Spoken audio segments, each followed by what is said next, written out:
What is going on, everybody? Welcome back to the channel. It is 2022.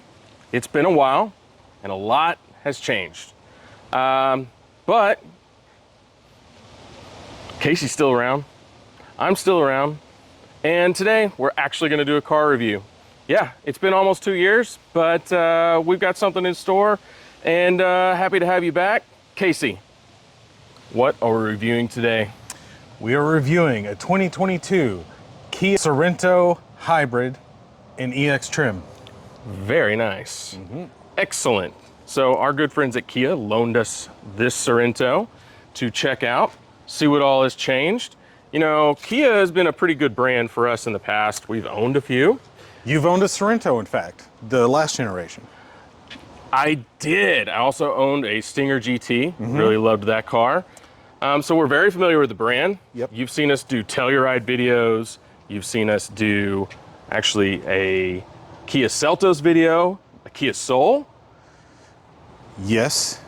But this is something very different. We haven't reviewed a Sorento before. We haven't reviewed a Sorento or a hybrid. That is correct. And so tell me a little bit about the hybrid. What's that setup look like? So this is a parallel hybrid, not a plug-in. It's got a 1.6 liter turbo gas engine and an electric motor of some unspecified kilowatt. I believe it's 40 kilowatt hours. We believe it's 40. The relevant part of that is that it's a combined 227 horsepower, roughly. EPA combined gas mileage is supposed to be around 37. I've had the car for a few days. I've done a lot of mixed driving, and I am averaging over 37 miles to the gallon. So it is quite good and right along the EPA rating. So it's really nice. We can talk more about the hybrid setup later, but I can tell you I really like it. I think it's a really good, smooth powertrain. But, very nice. Well, I know we're going to get to that here in a little bit. I do just want to talk a little bit about how this thing looks, because we've got the latest and greatest Tiger Nose grille from Kia, new LED headlight setups, but I'm not quite sure overall that I'm in love with the way this Sorento looks. This one in particular. This one in particular, I agree. I think I was really hoping that when they came out with an all-new Sorento, they would really update it and go more along the lines of some of the Kia models we really like, either maybe a smaller version of the Telluride, maybe a bigger version of the new Sportage that we really like. Could have gone more aggressive with it. They didn't. I don't love that. Now, like you said, this model in particular, it's the hybrid. And I don't want to rag on Kia too hard for this because all manufacturers seem to have this same disease. They think every hybrid buyer is like 80 years old. And so when they go to hybrid trim, the appearance package is a little dull. And I don't know why, but they all seem to do it. And this is no exception. There are appearance packages with the Sorento that I do really like that are a little bit more aggressive. This isn't one of them, but it isn't, it looks fine. It looks okay. I mean, as I kind of been walking around the car, the chrome trim, that's the first thing. Yep. You know, and I think it just highlights some of the minivan-like silhouette and, you know, look of the car. You know, once you get into things like X-Line trim from Kia, things get really, really sporty and really tight and looks great. But this one, you know, I'm not in love with the wheels. No. But that's what you get with hybrids. Again, right? Yes. Trying to maximize fuel economy. We've got, you know, plastic aerodynamic panels on the wheels. Yeah, overall, not a terrible looking car, but not my favorite that we've ever seen from Kia, that's for sure. Agreed. Shall we take a look inside? Let's take a look inside, because you said you used the word minivan. Yes. And in my several days driving the car, there was something weird about it. Not weird, but different, and it was bugging me.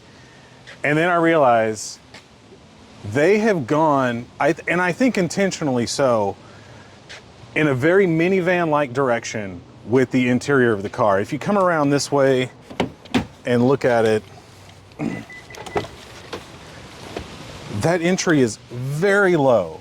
It is. For an SUV. We've got the captain's chairs. If you look at the floor there, it's very level, not quite as level as a minivan. You've got a tiny, tiny little hump in the middle there. But I had the kids in and out of this thing in the school line, drop off, pick up, doing our errands all week. And it is very easy to get them in and out, easy for them to climb, easy for them to walk around the floor. And those are very minivan-like attributes. And it seems to be an intentional targeting of that segment, right? The Sorento is a very kind of middle ground type car. It's not quite as big as a midsize SUV, but it's bigger than a compact. And I think the size of it actually works out really well. There's a tremendous amount of legroom in here, and I think you've even got a couple of inches of adjustability on those seats, frontwards and backwards. And show that to us. There's something I really like. They're all the way back right now, but watch, if I just release this, they're spring loaded. So they want to pop forward. So you get a little bit of assist if you're trying to move the seat while a kid's in it or something to rearrange and get more legroom or for cargo space or whatever. I really like that feature. And then getting into the back is just a press of a button, right? Up on the top. Yeah. Press this button and they pop forward, pop down. You know, I look at this as, man, if you've got kids that are, let's say, 12 and under, right? And that's mostly who's going to be riding back here. This is a really great car for that. Really easy for them to get in and out of. They're going to be very comfortable. Adults, not so much, in the third row especially, but that's just kind of what you get in this segment. It's not really meant for that. And so we've got USB port, 12 volt. We got some nice air conditioning vents there. Do we have any in the back in the third row? Let's see. I can't quite remember. It doesn't look like we do. We have some USB ports, some cup holders, but no venting in the third row, which might be an option, maybe on the upper trims. Maybe so. Okay. Why don't we take a look in the back? Okay. Something else I wasn't a huge fan of, trunk release is way down here, which for the taller people, that bugs me. I wish it'd be up here. Again, going back to that minivan theme, it seems like everything's oriented a little bit towards some lower height people. Yeah. All right. Maybe for the moms out there. So not as tall as Casey, maybe more right, my maybe size. so. Seats go down easy. You've got these release buttons for the second row. Oh, nice. Yeah, that seat was pushed forward a little bit, so it didn't do it. But that's a nice feature so that you can pop everything down all from the back. Because of the hybrid, you don't get as much storage in this area as you normally would, I think, because you've got like battery pack concerns here, and of course all your tools and all that. All right. But you get a pretty decent flat floor to load things at the hardware store if you absolutely had to. Yep. Okay. Yeah. All in all, nice. What's our buttons up here look like? Yeah, so we've got a lock. So one press and a lock. I do like the lock features. Not all manufacturers put a lock feature on their drop downs. Very nice. Yeah. I'm gonna put this seat back. I don't know if you noticed, but there was the USB ports built into the side of the seats in the front. Yes. Which is becoming more and more standard, and So that's a really nice feature. That is pretty slick. So you've got one down there, one on each side. That is pretty nice. I noticed this too. I haven't seen this before. This is a very real cup holder here in the door with sippy these cup little friendly and big cup friendly. Yeah, exactly. For with those the little born in the spring-loaded 80s. latches. Very nice. Also, decent trim. Yep. Cool. Well, why don't you pop around in the driver's seat, because you've spent about a week with this car. Yep. I'm seeing it for the first time. Okay, so now we're going to pop into the car, get a good look. We'll take a look at the door panel first.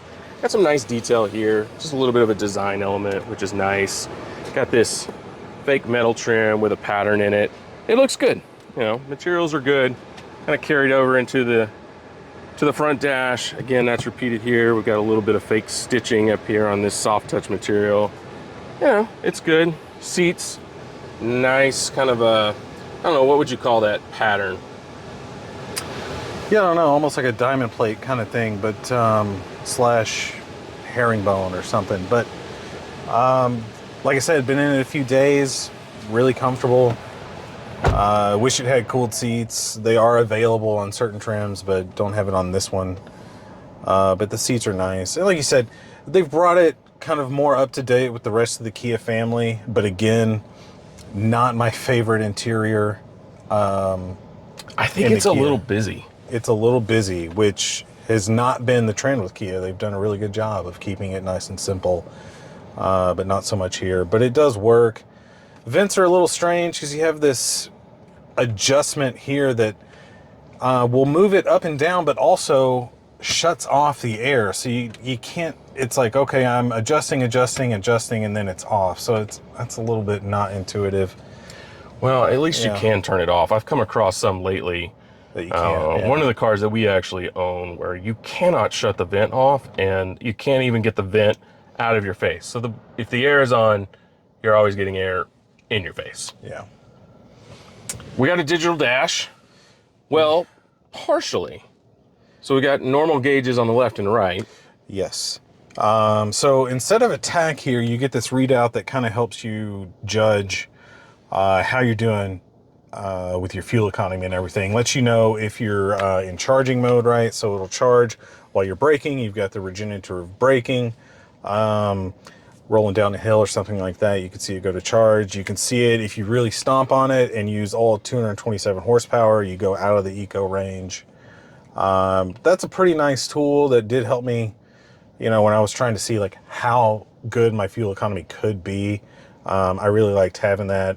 And not for nothing, I did at times average well over 40 miles to the gallon on certain stretches, right? Certain speeds, right? And that kind of like steady 50-mile-an-hour range where most cars want to settle in. It gets very good gas mileage, but on average, mixed city driving over 38 miles to the gallon, really good. You can see I have a low tire pressure light flashing. I do see that. So one little bugaboo with the car, and again, it's not showing it right now, but this disease is infecting the entire Hyundai Kia Genesis family. If I could get it to show me the actual PSI, it would all say 30.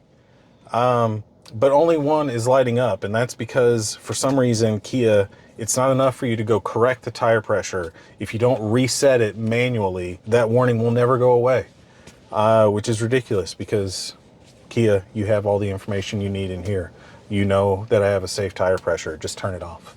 Yeah, that would be nice. And, you know, it's something that once you have it in a car, you get pretty spoiled. And it seems ridiculous once you do have it to not have it. Right. Now, the center screen is pretty nice. It's big. It's not the biggest that Kia has in their lineup. I think we're up to a 12-inch screen in some of the new vehicles. The newest ones, the new Tellurides and everything, But look, you know, if you're a fan of screens, great. This is pretty slick. This is a good setup. Yeah. You know, I like this dual map setup if you want to use the factory nav. That is nice. Again, if you're using Android Auto, you only get this portion of the screen. You don't get this little extra. And that's annoying, but I think CarPlay is a little bit different, but oh really? Yeah, but we don't use CarPlay, so we couldn't tell you. And again, you know, the really nice thing with their infotainment setup is that you do get, you know, navigation icons. In this car, they're not buttons. Right. They're, you know, actually this little system like this. We're gonna get radio, so we'll have to switch back out of that. Yeah. Oh, that's nice. So once you do go into your media, you still have some semblance of a navigation over here on the right. Yeah. But all in all, I mean, it's just pretty easy to get to what you want in these systems. It's not overly complicated. Yeah, so it's pretty good if you want to stick with this. I've also noticed Android Auto is really fast, very responsive in this car. That's good. Better than it's been. Get a couple of buttons on the climate system. Not all. Some of them are touch sensitive, but yeah, again, just looks pretty easy to use. Down here below, a couple more USB ports, charging port, decent amount of storage, places to put things. You can put a phone here. If it's not plugged in, you can put a phone lengthwise here. You have wireless charging right here too. And I like that it goes like deep in here, so you can have your phone lengthwise and still have a little extra storage here. That's nice. So it doesn't slide around. I wish we had some USB-C and I wish we had some charging inside this console, but we don't. It's just storage. You know, it's so strange to me because some manufacturers have gone full USB-C, some have gone combo, and some are sticking with the traditional USB-A.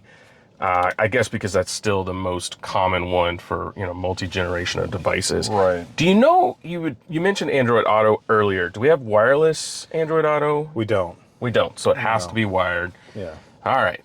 Everybody's getting there, slowly but surely. Well, what do you think? Should we take it for a drive? Yeah, let's take it for a drive. Buckle up. So we I think I will. Do you want to drive? Ooh, that might be nice because I haven't driven it. Haven't driven Why don't we do that? We're going to do the switch. Yep. Everybody chill. Here we go. So while we're switching, I'll let you know there's no memory seats on this, which is kind of annoying. But again, probably available on other trims. And so while there's no memory seats, I will tell you there are memory profiles on the infotainment screen, right? So if you have different drivers, you can have different audio preferences and stuff like that programmed to it. So that's nice. It is nice. On this trim, I don't see a heads-up display. Nope.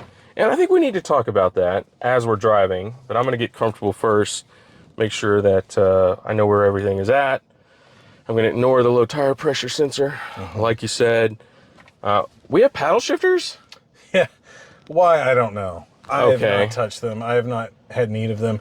I'll say that, you know, in a car like this, it's a hybrid. It's meant for economy. And so I tried to drive it like someone that would be concerned about economy this week. So that's fair. Yeah. Now, one thing I do notice right away, I do have a more sport-oriented steering wheel than you get in a lot of cars these days. So why not just throw on some paddle shifters? Why not? All right, we got the funky gear selector. We're in drive. We're ready to go. Let's see what drive modes we've got. Eco, Sport, Smart. We're just going to leave it. We'll just go in Smart, which is supposed to be adaptable to your driving and what it is you're asking of the car. Before we get rolling, I do notice safety systems. So we've got dynamic cruise control at this trim level, and we also have lane keep.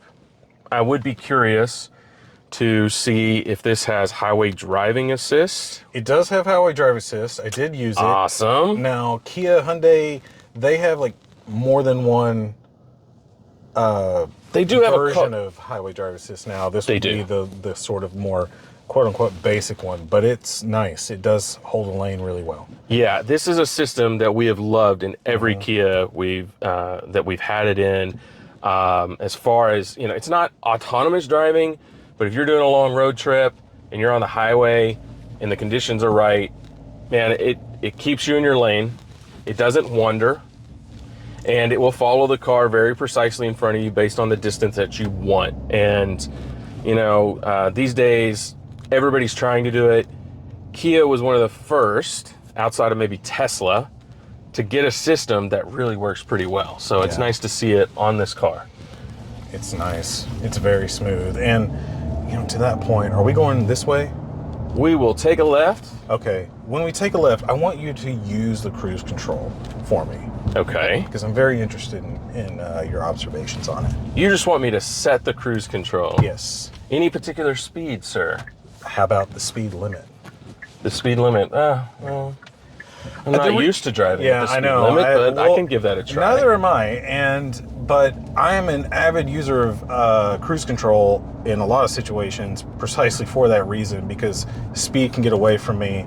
I do kind of like to drive fast, and I find the cruise control really helps me not do that.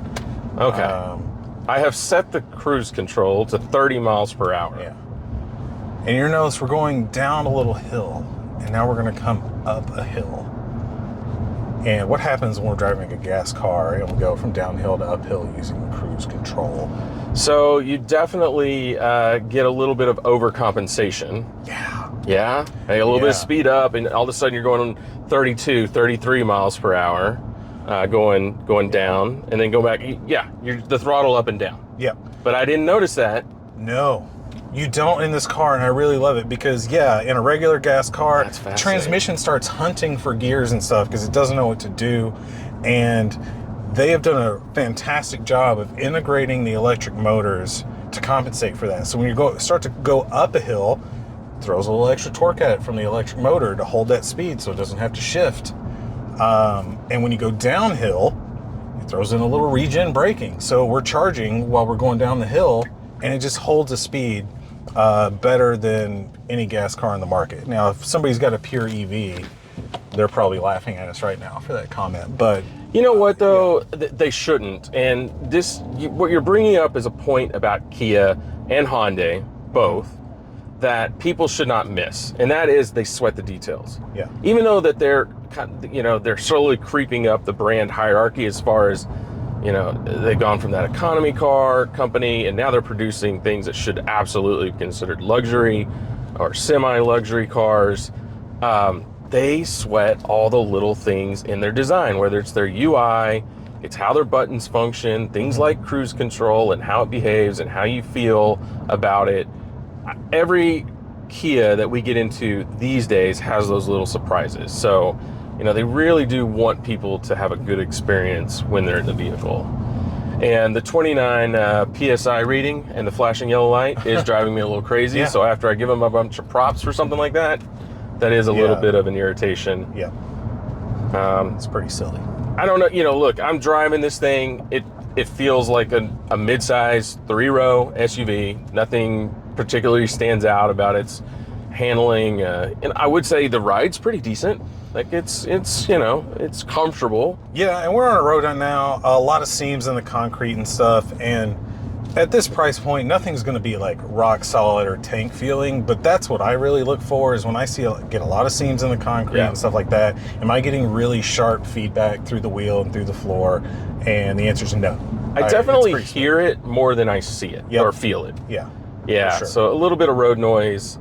Again, we're driving a hybrid, and the tires on the car are geared towards fuel efficiency. They're not geared towards sound and sound deadening or even any sportiness. They're pretty firm. Yep. So you get what you get in this kind of a vehicle. Got to make sure we avoid the giant festival that's in town. So that's true. we're not going to take a normal route. We're going to drive a little bit further and then head back. Yeah, I mean, I love the armrest placement. Again, earlier I commented just on the design, but that actually pays off a little bit because I got a little bit of an incline on the armrest, which, for distance driving, that kind of stuff matters.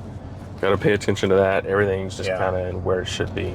It is a good layout. In a few days of driving, I've noticed that, this is a family-oriented channel, right? I've had my kids in it all week. You've always got lots of stuff. You got extra bags, you got extra devices to charge, you've got extra water bottles, and this has just been really nice. All the storage is like kind of the right size to hold all your stuff, keep it from moving around. Fit 2 big water bottles here in the cup holders. And then the kids can actually reach those cup holders that we talked about in the door. So, been pretty good. I think you could go, that way, and maybe even... we'll head up there and a little spicy drive going for a second. That's right. Oh, we'll get to test out the acceleration since I'm just going to pull out in front of people. Okay. Yeah. All right. That was not what I was expecting. No. For 227 horsepower, 3-row SUV, that's the genius right there of hybrid technology and having, some really nice torque response from the combined system. So, wow, that was nice. Yeah. Like I said, I've spent most of the week driving economically, but I did have to get on it once or twice. And like you, I was pleasantly surprised. So, it's really nice. This is a good road for... Yeah, we'll give it a little bit of dynamic driving. Yeah. Okay. See how it handles the curves. Mm-hmm.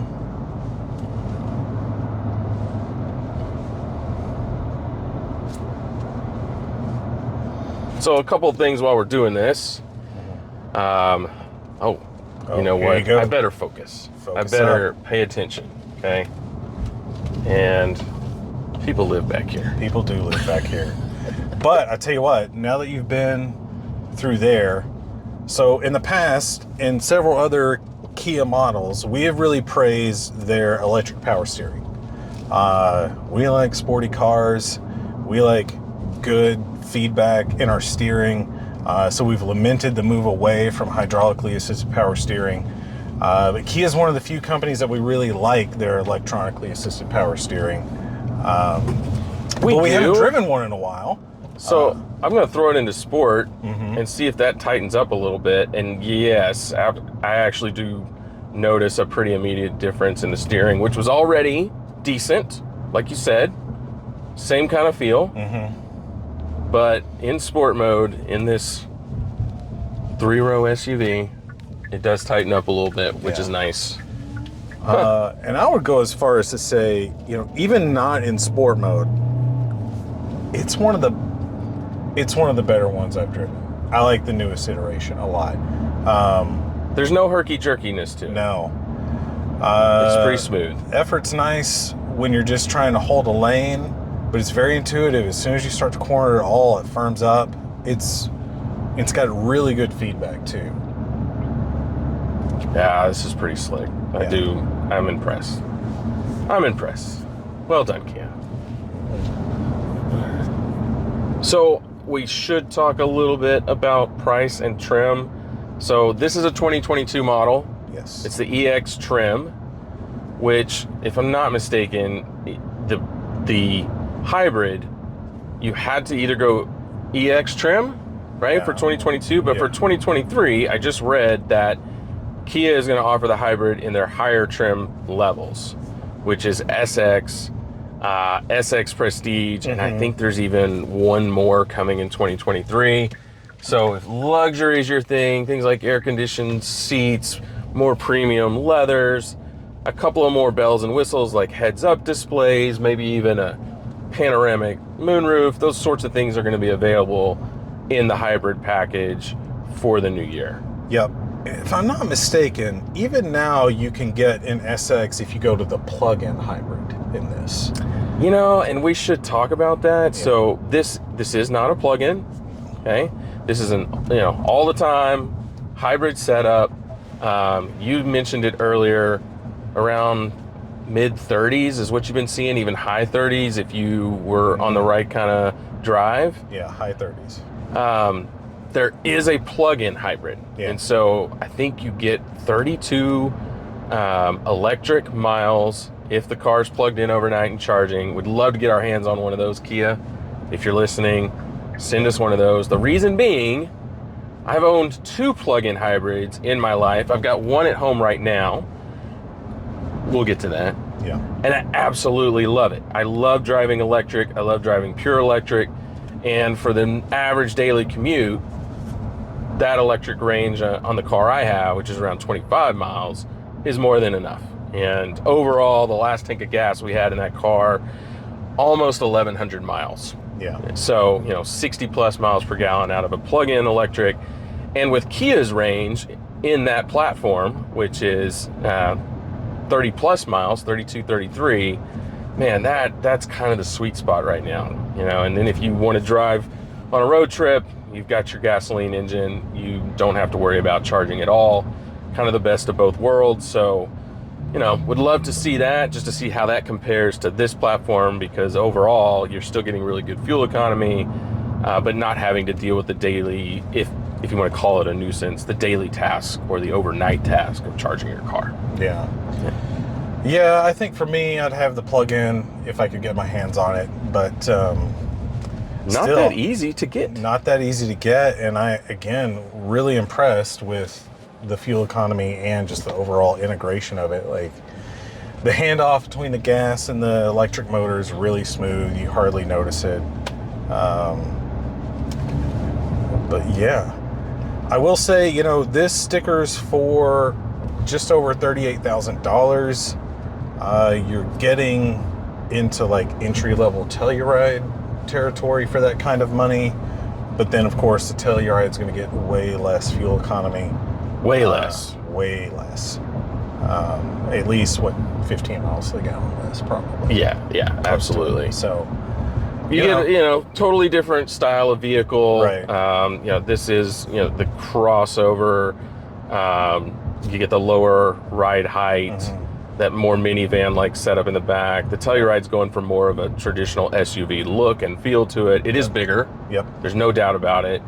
But yeah, so, but you are approaching from a price standpoint, that kind of territory. So I think we both agree, really nice, competent vehicle, drives a little bit better than we expected. Everything seems to be in its place. You know, if you're looking for something in this space, you definitely ought to go check out the Sorento. Gosh, we got all kinds of engine choices and trim levels, you know, the sporty, more sporty, turbocharged engines, hybrid setups, plug-in hybrids. You know, it's kind of up to you what you want. Yep.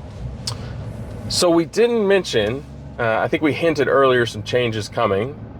And the biggest change that you guys are going to see with the channel is we're moving from Family First Reviews, from a channel name, to ROMR Reviews.